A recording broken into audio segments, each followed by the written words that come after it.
Alhamdulillahirrabbilalamin. Assalatu wassalamu ala asrafil anbiya'i wal mursalin wa ala alihi wa sahbihi ajma'in, amma ba'du. Dan hendaklah ada segolongan umat yang menyeru kepada kebajikan, menyuruh yang ma'ruf dan mencegah yang munkar. Merekalah orang-orang yang beruntung. Quran Surah Al-Imran ayat 104. Assalamualaikum warahmatullahi wabarakatuh. Wafillah, alhamdulillahirrabbilalamin. Seperti biasa, dan tepat di hari Sabtu, dan insya Allah hari ini di tanggal 30 Maret tahun 2024 tentunya membersamai Wafillah pada pukul 10 hingga pukul 11 waktu Indonesia Barat di program Hidup Sehat.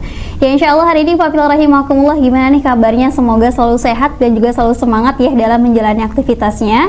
Dengan seluruh rangkaian puasa, semoga Wafillah diberikan kesehatan, diberikan keberkahan, apalagi akan menjejaki di 10 malam terakhir di bulan Ramadan. Tentunya makin banyak ya ibadah-ibadahnya yang tentunya harus diperkuat karena akan menjejaki akhir dari bulan Ramadan. Dan buat Wafillah rahimakumullah, semoga tentunya diberkahi, segala urusannya dimudahkan. Dan yang lagi sakit kita doakan semoga insya Allah sakitnya segera diangkat oleh Allah Subhanahu Wa Taala. Amin ya Rabbal Alamin.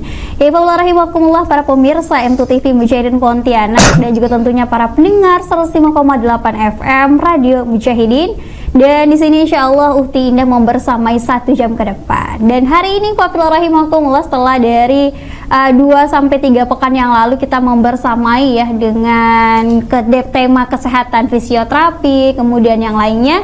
Dan hari ini kita akan ngebahas dengan tema peran fisioterapi dalam meningkatkan kualitas hidup pasca stroke hingga mencapai pemulihan yang maksimal. Jadi banyak banget nih ya, apalagi akan menjejaki di bulan Syawal, di mana kadang banyak makanan yang dikonsumsi namun tidak melihat secara kesehatannya, dan akhirnya ya stroke akan tiba setelah bulan Syawal. Tapi Wafillah rahimakumullah jangan khawatir ya. Tentunya di hari ini kita akan ngebahas bagaimana Wafillah rahimakumullah menjaga dari makanan, kemudian juga bagaimana teknik penyembuhan itu sendiri. Dan insya Allah di sini Wafillah rahimakumullah sudah hadir membersamai Uhti Indah, akan 1 jam ke depan membersamai Wafillah juga tentunya dengan Abang Septian Arif Ganda Putra SST FT MSc. Dan hari ini kita akan sapa terlebih dahulu, jangan heran ya kalau panggilannya berbeda. Kita sapa dengan Bang Asep ya. Assalamualaikum warahmatullahi wabarakatuh, Bang. Waalaikumsalam, Kak Indah. Alhamdulillah, gimana kabarnya?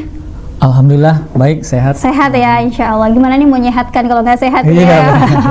Harus sehat dulu nih yang menyehatkan, masya Allah. Kalau aktivitas tadi pagi dari mana aja nih, Bang?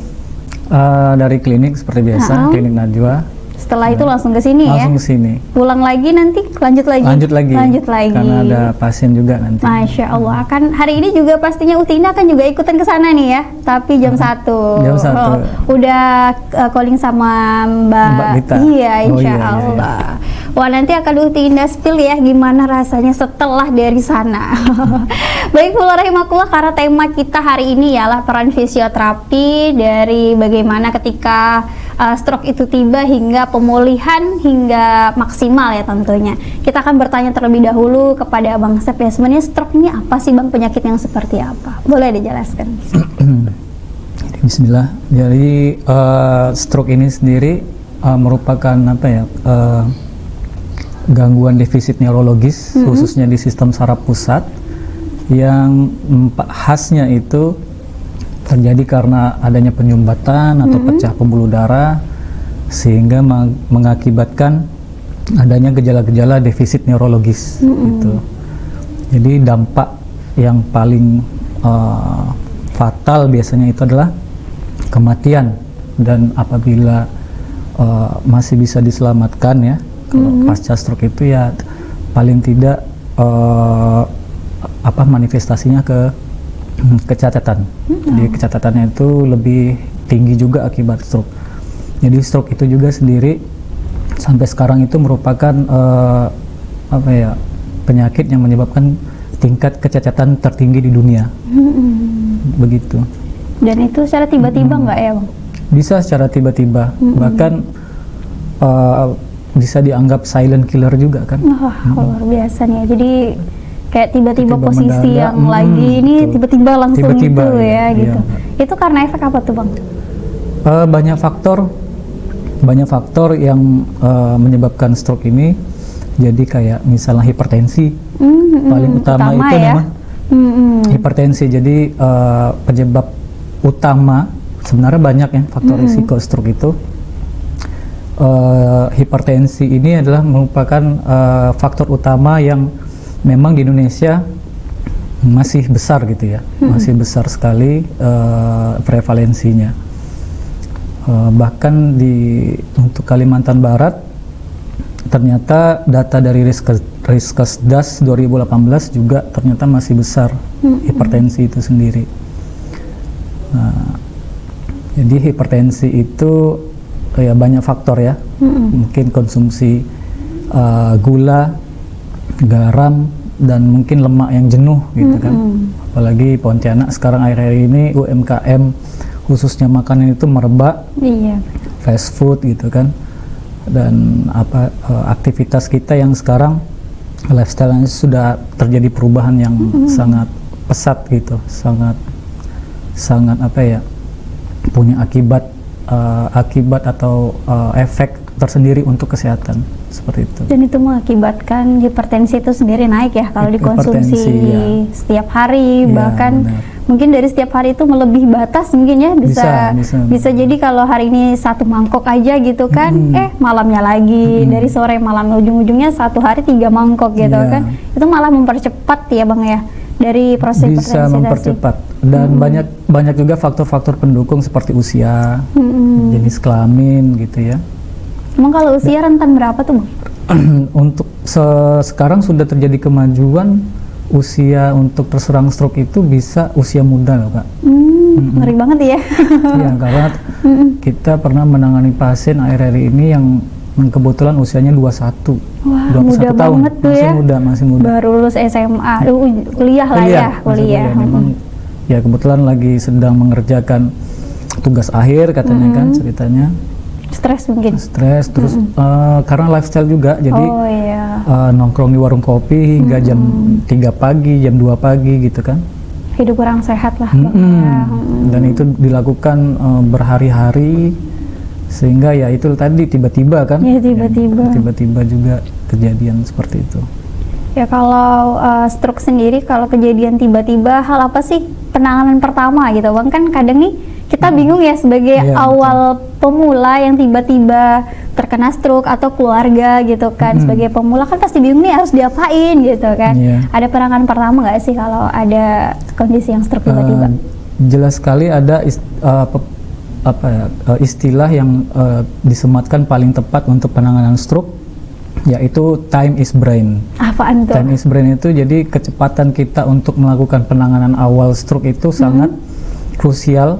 Apalagi golden periodnya itu bisa hanya sekitar 1 jaman lah ya, 1 jam maksimal untuk penanganan yang lebih presisi gitu ya, dalam artian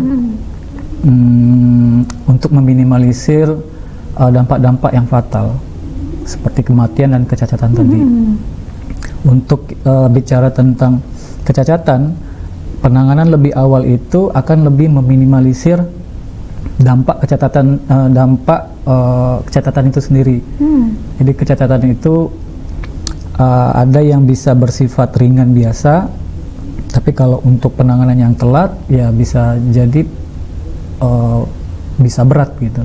Fungsional tubuhnya bisa berat, seperti itu. Ciri-ciri dari stroke awal tuh gimana sih Bang? Stroke awal itu saya belum pernah nih gitu kan, belum pernah gitu kan, kita nggak tahu nih apa sih kok nggak bisa digerakin tiba-tiba gitu kan, atau gimana? Iya, mengacu kepada WHO yang terbaru sekarang. Jadi penanganan awal itu ada istilahnya BFAST. BFAST itu B-nya itu balance, balance koordinasi gitu ya. Tiba-tiba kita menemukan keluarga kita tiba-tiba pingsan atau tiba-tiba mengeluhkan keseimbangan, terutama koordinasi dan keseimbangan ya. Nah itu bisa kita simpan dulu sebelum ada tes-tes berikutnya gitu ya. B itu balance dan koordinasi. Salah satu contoh untuk mengeceknya itu disuruh berdiri, atau disuruh, paling gampang itu kayak telunjuk. Kita punya telunjuk, kita sentuhkan, suruh sentuh ketelunjuk si keluarganya tuh ya. Oh iya. Dari hidungnya dia disuruh pegang, disuruh balas ke telunjuk si keluarga. Apabila koordinasinya itu kurang, mungkin karena ada kelemahan di sisi sakitnya itu pasca serangan, ya itu jadi gangguan itu jadi paling gampang ngeceknya seperti itu. Suruh berdiri kayak oleng gitu ya. Oleng lah istilah kata orang Pontianak, oleng. Terus E-nya itu ice itu ketika si pasien ini ya, kalau kita sebut ya, dia mengaku kalau ada pandangannya berbayang, atau bahkan ada kasus yang pandangannya sama sekali hilang, buram, itu benar hilang ya, hilang sementara gitu kan. Nah itu E-nya. F-nya itu face, wajah. Jadi wajah tampak dari luar itu ya, kita ngelihat pasiennya itu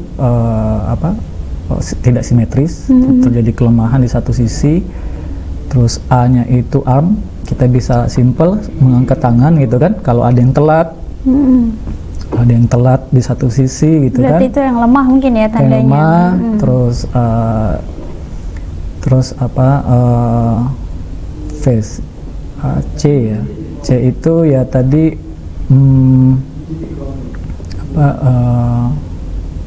S ya, speech.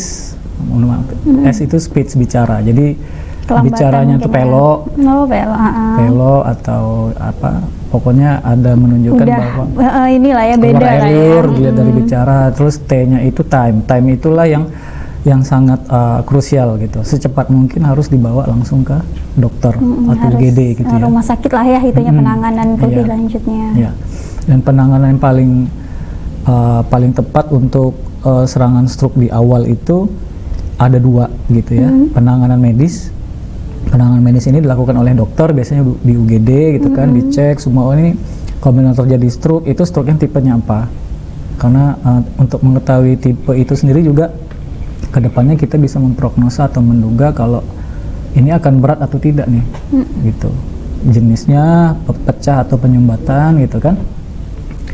Terus nanti kalau memang penyumbatan mungkin ada obat-obat pengencer darah, trombolitik gitu sama dokter, dirawat dulu, dan kemudian yang kedua adalah keterapian fisik. Itu dari peran fisioterapi mungkin ya. Peran fisioterapinya itu makanya 2 itu harus cepat. Kalau tidak harus beriringan mungkin ya. Beriringan. Yang jelas medis dulu. Kenapa medis dulu? Karena itu tadi faktor pencetusnya dulu yang harus diredakan. Ya, jadi faktor pencetusnya dulu diredakan, baru secepatnya diterapi. Karena sensoris itu adalah informasi yang harus segera diberikan kepada si pasien, sama gerak-gerak fungsionalnya seperti itu. Harus tetap bisa menjaga ya antara kesehatan dari dokter dan juga fisioterapi, agar memang peran keluarga juga penting kali Bang ya. Peran keluarga. Jadi kami selaku fisioterapi itu biasa melihat dari sisi biopsikososialnya. Jadi karena kita melihat insan stroke ini sebagai satu kesatuan yang menyeluruh. Jadi body, mind, dan spirit gitu kan. Body, mind, dan spirit ini biasanya memang kita harus mengkajinya dari biopsikososial tadi. Dari keluarganya mendukung atau tidak, dari tingkat edukasinya, dari tingkat pemahaman tentang stroke itu sendiri, terus dari sebagaimana care-nya dia dengan si pasien. Karena memang dalam proses penyembuhan juga tentunya pendampingan keluarga yang penting ya. Pendampingan keluarga, dukungannya seperti apa? Karena mungkin yang saya amati ya, stroke ini ya mungkin tidak ada yang 1 hari 2 hari yang sembuh gitu ya Bang ya. Betul.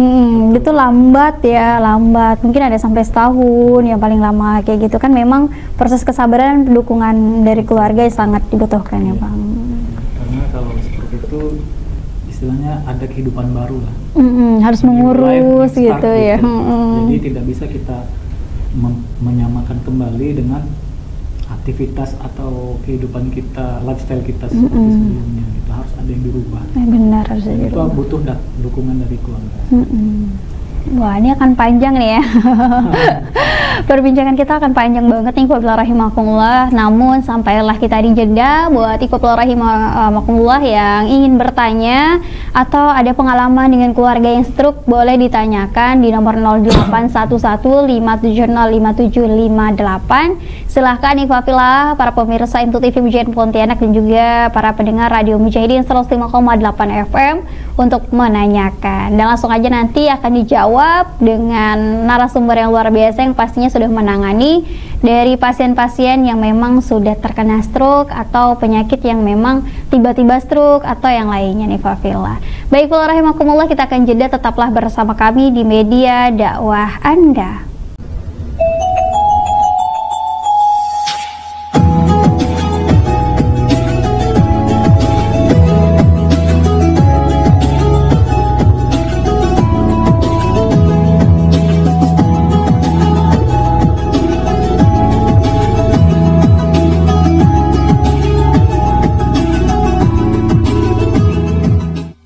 Alhamdulillahirrahmanirrahim. Insyaallah ifafla rahimakumullah, kembali lagi bersama Ukti Indah di program Hidup Sehat, Sehatkan Hidupmu. Dan insyaallah hari ini ifafla rahimakumullah hingga pukul 11 waktu Indonesia Barat. Dan ifafla rahimakumullah juga bebas ya untuk menanyakan bagaimana tindakan atau bagaimana penanganan tentang stroke ya. Tentunya hari ini spesial untuk pembicaraan kita ialah penyakit stroke. Dan insyaallah ifafla rahimakumullah kita masih melanjutkan perbincangan setelah tadi kita mengawali dengan apa itu stroke, bagaimana penanganan pertama sebelum ke fisioterapi dan diantar ke dokter ya, tenaga medis. Dan hari ini di segmen ini kita akan ngebahas peran fisioterapinya seperti apa. Dan langsung aja kepada Abang yang untuk menjelaskan peran fisioterapinya setelah dampak terkena stroke nih, penanganannya seperti apa? Ya, silahkan Bang. Jadi penanganan stroke untuk pertama kali itu tadi sudah dijelaskan ke medis dulu, GD, terus ke fisioterapi ya, keterapian fisik khususnya. Nah, keterapian fisik itu juga sendiri ada beberapa divisi gitu kan, ada divisi terapi bicara, ya, fisioterapi, okupasi terapi gitu kan. Nah, dan saya di sini mewakili profesi fisioterapi gitu kan untuk penanganan kasus-kasus pasca stroke ini. Jadi memang setelah 0 sampai 24 jam itu kan masa-masa fase akut. Itu memang penanganan medis sangat penting, kayak pemberian obat dan lain-lain gitu ya, dari dokter. Terus kemudian peran fisioterapi juga ada di situ selama fase akut. Jadi fase-fase stroke itu untuk fase rehabilitasi ada fase namanya fase penanganan awal, fase akut. Kedua ada fase rehabilitasi awal. Terus kemudian ada rehabilitasi lanjut, late itu telat ya, rehabilitasi telat. Dan kemudian fase berikutnya adalah fase kronis. Itu udah ini ya, fase kronis. Jadi fase pertama itu 0 sampai 24 jam. Terus rehabilitasi awal itu 24 jam hingga 3 bulan. Waktunya ya. Terus fase rehabilitasi fase lambat itu 3 sampai 6 bulan. Dan fase kronik itu 6 bulan ke atas atau bisa setahun lebih. Wah, sampai setahun lebih ya waktunya. Setelah dari dokter dan dianjurkan dokter itu pasti ke keterapian fisik ya. Tergantung dari manifestasi yang ditemukan. Kalau memang fokusnya di bicara, ya bicara gitu ya. Kalau memang fokusnya banyak di gangguan fungsi gerak tubuh, ya kita ke fisioterapi. Jadi kebanyakan memang kalau untuk kecacatan itu memang fungsi gerak tubuhnya lebih dominan gitu ya. Walaupun ada beberapa pasien yang bisa kena semuanya juga, bicara kena, fungsi gerak kena, mental kena, sosialnya kena, semuanya lengkap kena, ya. Emosi kena ya. Jadi itu tergantung dari tingkat keparahan dari stroke-nya itu sendiri. Tergantung dari tingkatannya juga ya untuk tipe penanganannya. Jadi di fase akut itu kayak peran fisioterapi itu ada di seperti apa ya, fungsional gerak dari sendi-sendi supaya tidak terlalu tidak menimbulkan efek samping seperti gangguan gerak yang terbatas, timbul nyeri di mana-mana gitu kan. Terus penanganan sensoris, karena pasien stroke itu sendiri salah satu yang khas itu adalah selain motoris atau gerak itu sensoris, kayak kebas gitu kan, tidak terlalu terasa. Itu kita juga peran fisioterapi ada di situ. Nah, di fase rehabilitasi awal itu kita mobilisasinya seperti apa, misalnya bisa pindah tempat atau enggak gitu kan, kita ajarin. Nah, untuk fase-fase rehabilitasi telat itu ya kita misalnya sudah bisa berdiri tapi berjalan, tapi jalannya itu masih lambat, ada timpang, lambat, tidak simetris, tidak ideal lah. Karena dan semuanya ada ukuran-ukurannya untuk mengatakan, oh ini jalannya ideal apa belum, oh ini fungsi ototnya sudah ideal apa belum gitu kan. Nah, yang menjadi permasalahan kita di lapangan gitu kan, memang faktor-faktor yang membuat progres pasien itu agak terhambat itu adalah ada peran-peran dari pemahaman keluarga gitu kan, untuk mengantar pasien untuk berobat gitu. Terus individu pasien itu sendiri mau berobat atau enggak, kadang masih ada denial atau tidak percaya gitu. Iya, benar. Udah saya sakit stroke, pokoknya saya bukan stroke nih, saya pokoknya harus kayak negative thinking yang aku nggak bisa sembuh nih, itu bisa ada jadi juga mungkin yang berpikir tidak bisa sembuh. Terus kadang yang kita rasa penanganan keterapian fisik itu sangatlah penting oleh profesional kesehatan, tapi kadang ada yang datang ke beberapa alternatif yang memang kita belum tahu kemanfaatan dari terapi tersebut gitu kan. Dan seperti itu, jadi di lapangan kita menemukan kendala-kendala yang bisa menghambat progres gitu.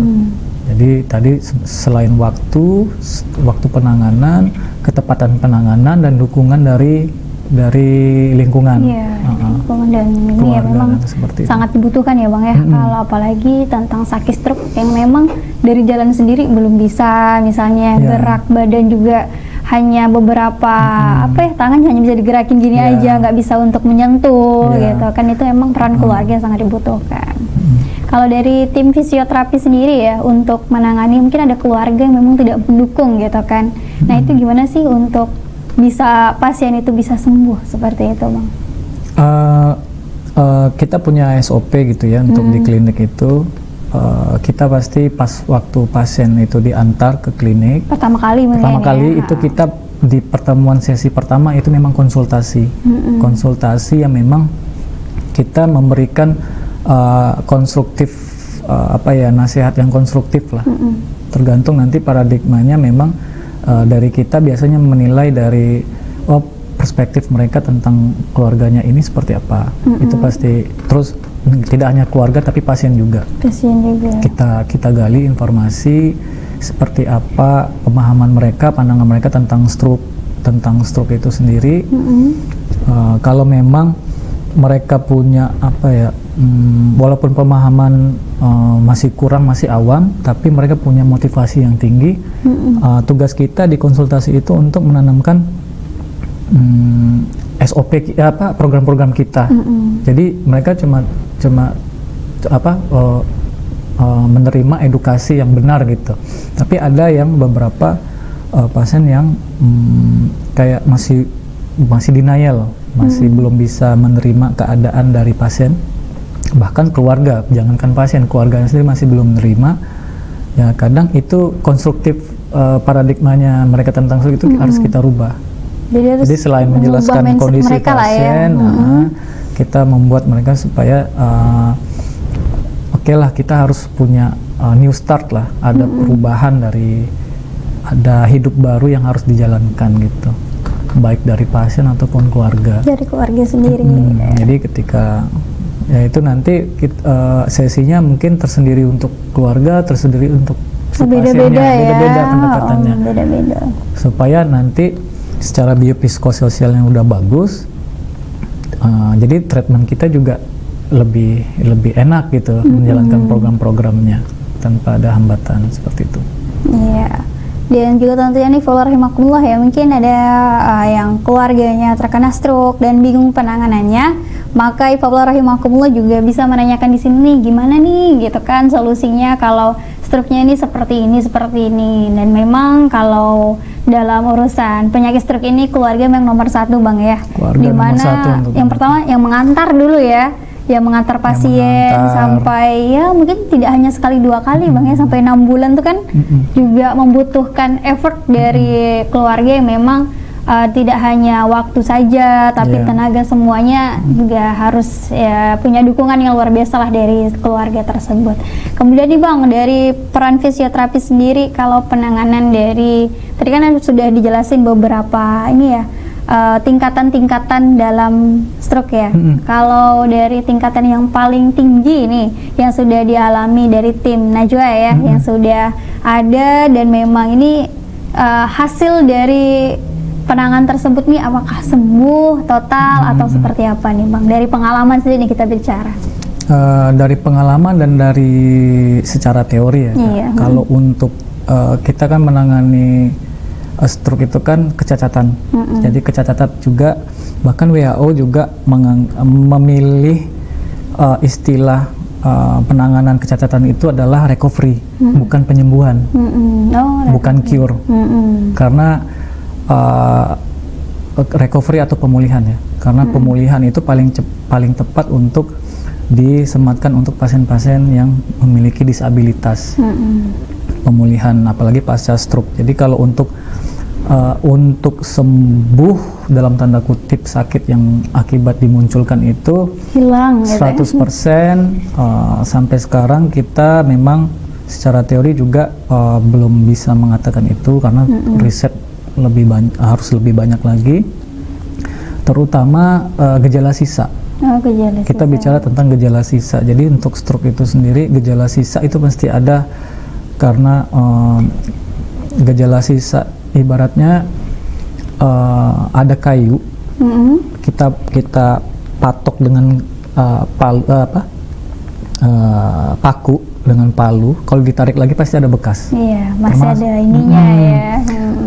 Juga seperti apa ya, kita luka di kulit apa karena kecelakaan atau tergores itu kan, itu mesti ada jaringan parut lah, yang masih ada bekasnya. Masih ada bekas. Begitu juga cedera di otak seperti itu. Jadi kalau di bahasa medisnya pasca stroke itu di sel otak itu ada istilahnya glial scars. Glial scars itu yang kadang itu yang menentukan pasien itu nanti sifat serangannya itu temporary, sementara atau permanen. Itu jadi di situ juga lah secara teori recovery itu lebih cocok disematkan kepada pasien-pasien tingkat kecacatan tinggi. Jadi kalau untuk sembuh, karena ngelihat sembuh itu juga walaupun serangannya ringan gitu ya, tetap harus ada upaya mengoptimalkan kembali fungsi-fungsi yang menyebabkan kejadian stroke itu, hipertensi atau gangguan jantung, itu kan efek sampingnya itu kan ada gangguan jantung juga, ada apa segala macam.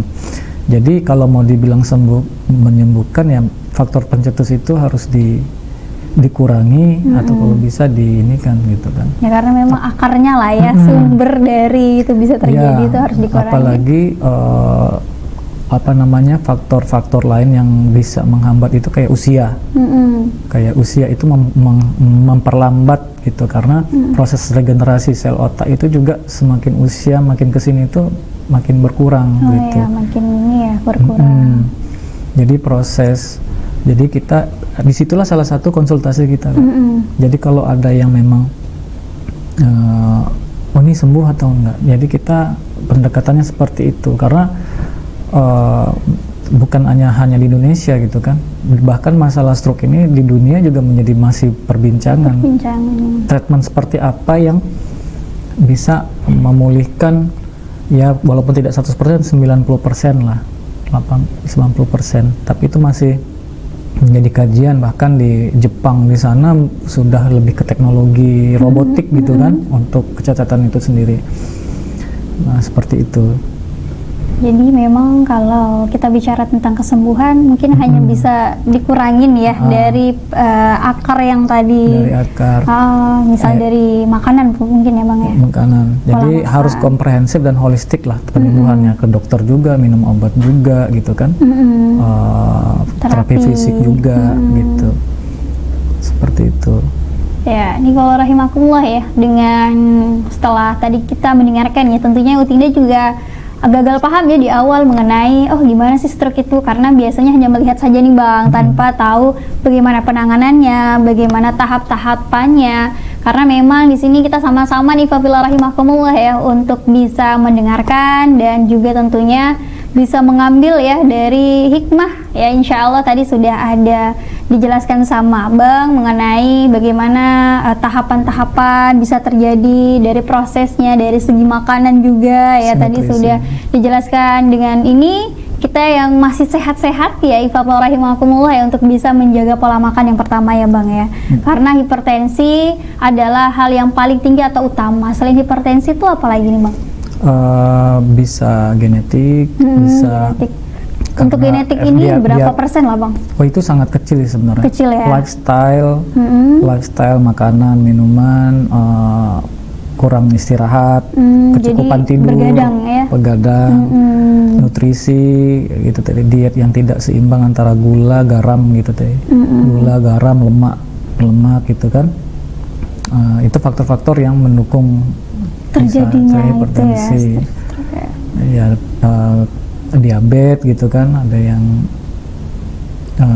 jantung juga biasanya risiko bisa efek sampingnya bisa ke jantung, seperti itu.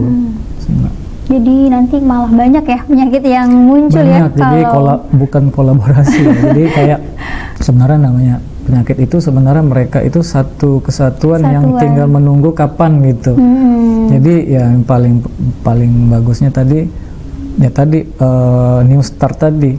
Kita yang belum kena juga harus new start juga. Harus gitu, makanya tadi kita perubahan baru ya, harus perubahan baru setelah mendapatkan informasi atau edukasi mengenai penyakit-penyakit katastropik kayak gini. Jadi katastropik itu kan penyakit yang menyebabkan impact yang fatal gitu kan, biaya yang besar, dan pengobatan yang lama. Jadi penyakit katastropik ini salah satunya ada stroke, dan kebetulan stroke ini juga di tahun 2023 hasil laporan itu jadi penyebab kematian yang pertama. Ya, 2023 ngeri ya. Jadi sudah bergeser sekarang. Ya, mungkin karena lifestyle dan lain-lain seperti itu. Karena dari segi faktor makanan yang memang tidak terjaga ya, apalagi yang tidur, stres, kayak gitu, yang ya makanan sekarang yang siap saji, yang memang berlemak, kemudian asin manisnya tidak terjaga, tidur pun kurang, apalagi yang ngejar target ya, sepertinya stres, kurang tidur. Ini mengakibatkan pola hidup yang kurang sehat ya, ujung-ujungnya sakitnya tinggal menunggu aja ya Bang ya. Dan silent killer memang seperti itu. Harus pola hidup sehat lah, dijaga olahraga ya Bang ya pastinya. Aktivitas fisik, aktivitas fisik paling penting. Karena ada yang bilang juga selama kamu masih makan, ya kamu harus bergerak, harus olahraga. Jadi bukan saya udah olahraga nih, aktivitas nyapu gitu kan. Ya memang masih masuk aktivitas, tapi masih belum masuk ke dalam kategori exercise gitu. Otaknya belum goyang semua ya. Metabolismenya belum terlalu maksimal di situ gitu. Jadi saya masih setuju dengan selama masih makan ya itu juga harus olahraga seperti itu. Apalagi nih di bulan Ramadan ya. Ramadan ini kadang kalau udah habis sahur mager ya Bang ya. Dan cobaannya banyak juga. Cobaannya banyak banget, apalagi dekat sama kasur ya, sama bantal. Waktu berbuka juga gitu. Apa yang dikonsumsi itu menentukan. Manis-manis lagi ya Bang ya. Iya. Kadang ya bulan Ramadan ini godaannya memang banyak. Memang satu harian nggak makan, tapi berbuka itu yang memang godaan gorengan dan pembalasan ya.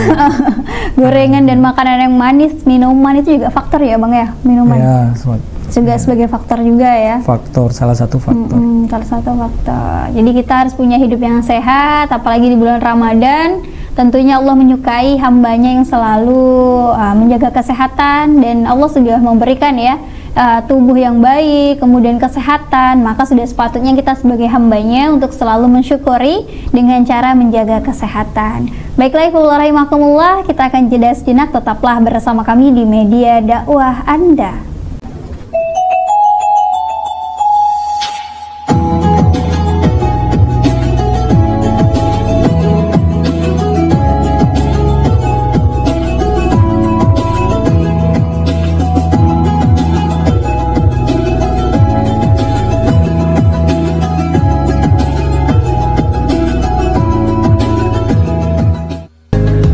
Alhamdulillahirobbilalamin, insyaallah kembali lagi bersama Uti Indah, dan di sini Fadla Rahimakumullah tamam bersamai di program Hidup Sehat, Sehatkan Hidupmu.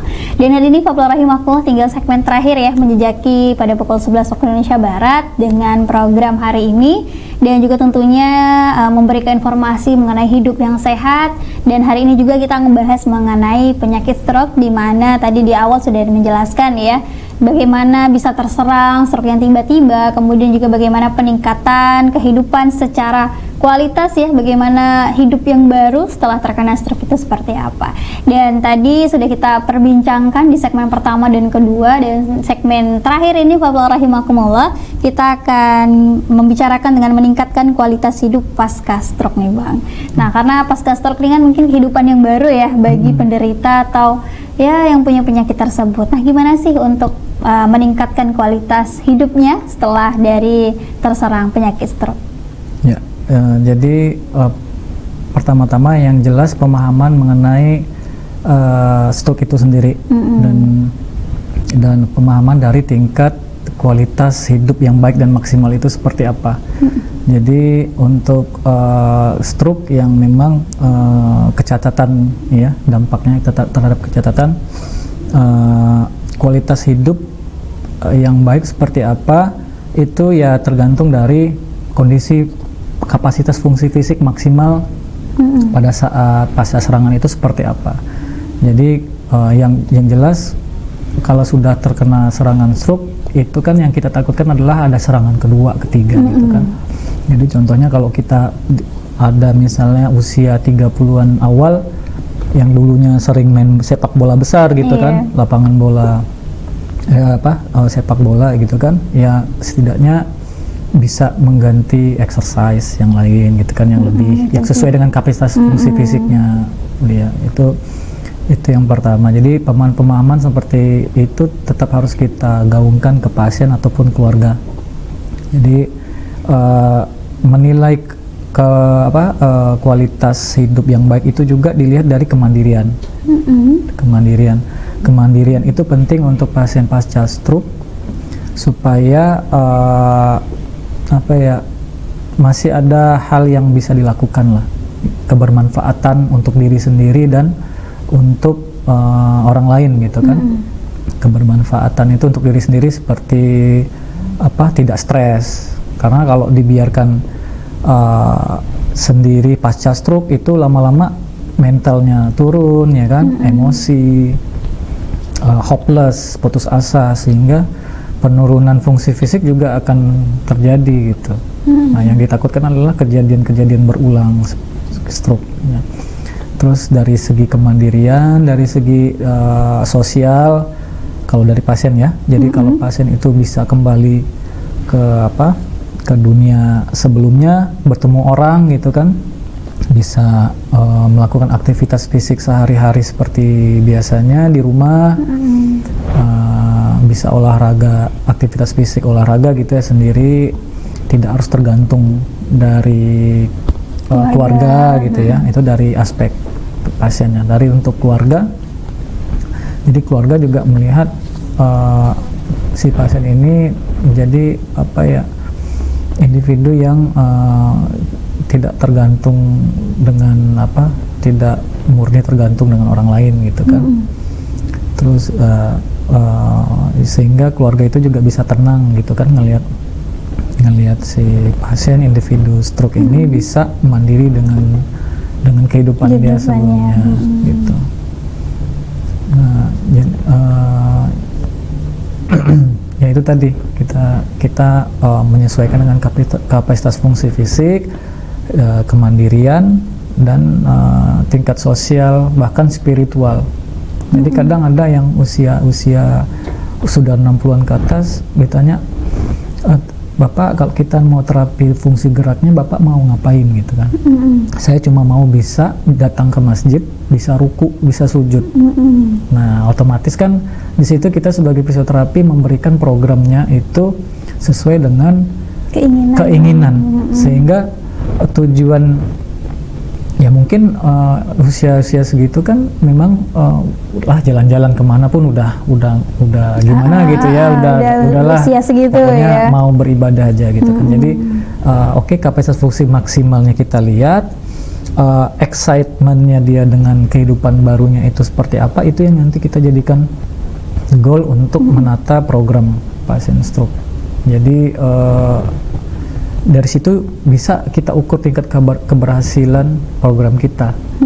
Jadi tingkat misalnya mau ruku ke sujud gitu kan, kita latih keseimbangan dia dulu untuk berdiri sendiri, berdiri karena lama. Karena agak berat ya untuk di ruku sujud. Terus rukunya kan bisa enggak apa segala macam. Jadi program treatment kita sebagai peran fisioterapi di situ dilihat dari fungsi gerak gitu kan, dari fungsi gerak. Oke, nanti kita ukur fungsi lingkup gerak sendinya apa segala macam sampai ke kebutuhan yang diinginkan gitu. Jadi kalau ada kata penyembuhan ya itu kita tetap harus mengarahkannya dulu ke pemahamannya gitu kan. Ya memang kalau dari tingkat kesembuhan sendiri tadi sudah dikatakan ya bahwasanya ya 90 lah ya dari 100%.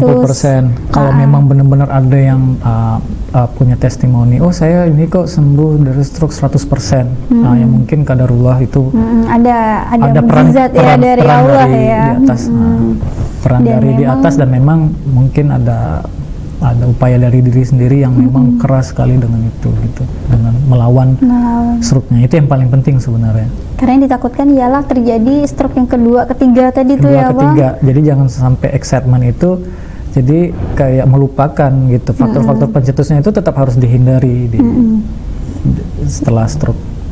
Kalau tiba-tiba nih Bang, stroke yang pertama sudah diatasi nih, udah fisioterapi, udah ke medis gitu, bakalan terjadi lagi nggak sih stroke kedua, ketiga gitu? Tergantung dari faktor pencetusnya, itu diminimalisir atau distabilkan atau tidak. Kalau misalnya salah satu faktor pencetus adalah hipertensi, ya yang membuat jadi hipertensi itu apa, kayak makan tinggi natrium, kalium, garam gitu ya. Berarti harus dihituin dulu tinggi ya. gula apa segala macam ya. Kalau bisa ditahan, tidak dihilangkan tapi dikurangi. Boleh cuma dikurangi. Tapi kalau dibilang nggak boleh, takutnya kan malah nanti hidupnya kayak gimana gitu kan, jadi malah stres lagi ya kan. Apalagi rasa manis dan asin itu sangat dibutuhkan ketika makan ya. Iya, masa pedes doang gitu kan. Jadi itu aktivitas fisik masih bisa jalan ya jalan, keringat, berjemur pagi hari itu juga bagus. Jadi memang memungkinkan ya Bang, kalau misalnya udah ada kesembuhan di 90% misalnya nih ya, memungkinkan terjadi kembali ya diakibatkan tadi ya pola makan, pola hidup yang kurang sehat tadi, tidak olahraga. Jadi biar Ikhwafillah nih tahu gitu para pemirsa gitu kan, bahwasanya setelah dari penyembuhan yang ini bukan berarti langsung bebas nih hidupnya gitu ya, karena memang harus bisa menjaga ya. Ada hidup baru yang harus ditata. Hidup baru agar memang tidak terulang. Karena yang tadi setelah kita kulik ya mengenai stroke ini Ikhwafillah, bahwasanya setelah stroke kedua dan ketiga itu semakin parah ya Bang? Bisa sama, bisa semakin parah. Bisa semakin parah. Takutnya semakin parah gitu ya. Takutnya semakin parah, semakin kompleks gitu. Manifestasi pasca stroke-nya itu. Kalau udah semakin parah, dari peran fisioterapinya sendiri berarti semakin lama gak? Ya itu tadi kita harus mengukur dengan instrumen-instrumen kita gitu, sampai sampai batas mana kapasitas fungsi maksimalnya, seperti banyak sekali lah pemeriksaan kita itu ada dari fungsi tangan, kaki, keseimbangan, mental gitu, emosi, memori, bicara, itu semua harus kita ukur. Karena elemennya banyak ya. Elemennya banyak. Jadi untuk melatih itu kita harus menghadapi kompleksitas yang banyak sekali dari stroke itu sendiri. Kayak saya bilang, nggak cuma gerak, itu ada sensoris, ada emosi, ada apa namanya, ada bicaranya juga, ada kognitif. Ya itu karena emang isi dalam tubuh ya itu ya. Itu penghambat-penghambat yang harus kita perhatikan benar di dalam program. Dan kita harus bisa sampaikan itu ke pasien juga agar paham apa yang akan kita berikan dan mereka harus ikutin gitu. Harus dilakukan di rumah juga. Nggak boleh ini ya, apa ya namanya ya, setelah di fisioterapi malah ngelawan gitu, kayak nggak mau ngelaksanain ini itu itu kan juga sebagai faktor penghambat ya Bang ya. Karena kita fisioterapi itu keterapian fisik khususnya itu fasilitator aja. Kita memfasilitasi kalau mau latihan fungsi gerak seperti ini idealnya, karena kita juga punya di keterapian fisik itu punya exercise khusus yang bisa bicara dengan sistem saraf. Dan bukan dalam artian gini, kalau khususnya sistem saraf itu exercise yang kita harapkan adalah exercise terapeutik yang memang bisa berbicara langsung ke sistem saraf. Jadi di fisioterapi khususnya ada memang teknik-teknik yang dikembangkan di keprofesian, itu juga ada teknik-teknik, contohnya seperti ada namanya bubat, PNF gitu kan, ada cognitive training, itu teknik yang kita langsung bisa berbicara dengan bahasa sistem saraf itu sendiri. Jadi ada yang bilang untuk sistem saraf bicaralah dengan bahasanya gitu.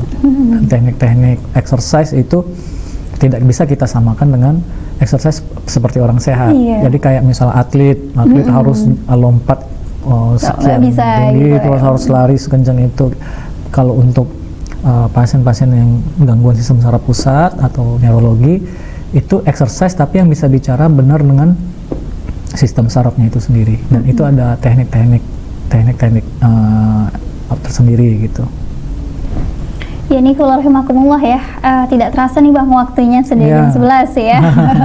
Setelah perbincangan 1 jam dari pukul 10 dan tepat hari ini, Fakullah rahimakumullah, di detik ini pada pukul 11 waktu Indonesia Barat, maka itu berakhir ya di program hari ini. Boleh nih Bang sedikit closing statement ya untuk mengakhiri perbincangan di hari ini. Jadi untuk pemirsa Mujahidin ini ya, Mujahidin TV ya, jadi sangat penting sekali untuk memahami penanganan awal stroke gitu ya, terus penanganan awal juga untuk pasca stroke. Itu untuk memprediksi atau meningkatkan kapasitas fungsi fisik, sehingga kecacatan yang terlalu berlebihan itu kita bisa minimalisir gitu kan, agar tidak benar-benar mengganggu kemampuan atau kualitas hidup si pasien gitu ya. Jadi penanganan time is brain, penanganan yang cepat, sehingga pemulihan pun bisa efektif dan maksimal. Seperti itu. Iya. Dan memang harus menjaga pola hidup yang sehat, hidup sehat, makanan, olahraga, dan memang itu menjadi kebutuhan fisik, ya Bang ya. Untuk setiap harinya harus dilakukan nih, meskipun tidak hanya, apalagi para ibu-ibu yang katanya udah ngepel nih, udah nyapu nih gitu kan, tetap harus punya aktivitas fisik ya, misalnya berjalanlah di tepian rumah, jogging dengan tetangga. Nah itu kan juga aktivitas fisik yang bisa mengurangi dari penyakit stroke itu sendiri. Dan baiklah Fakullah rahimahkumullah, sudah jam 11 ya, akan berakhir di program Hidup Sehat. Tentunya Uti Indah mengucapkan banyak terima kasih kepada Bang Asep yang sudah mampir di hari ini, dan juga semoga sehat selalu insya Allah dan diberkahi oleh Subhanahu wa Ta'ala. Amin ya Rabbal Alamin. Baiklah, Uti Indah pamit undur diri. Kita tutup dengan hamdalah, alhamdulillahirabbil alamin, dan doa penutup majelis, subhanakallahumma wa bihamdika asyhadu alla ilaha illa anta astaghfiruka wa atubu ilaik. Sayyidah Sari yang bertugas pamit undur diri. Wassalamualaikum warahmatullahi wabarakatuh.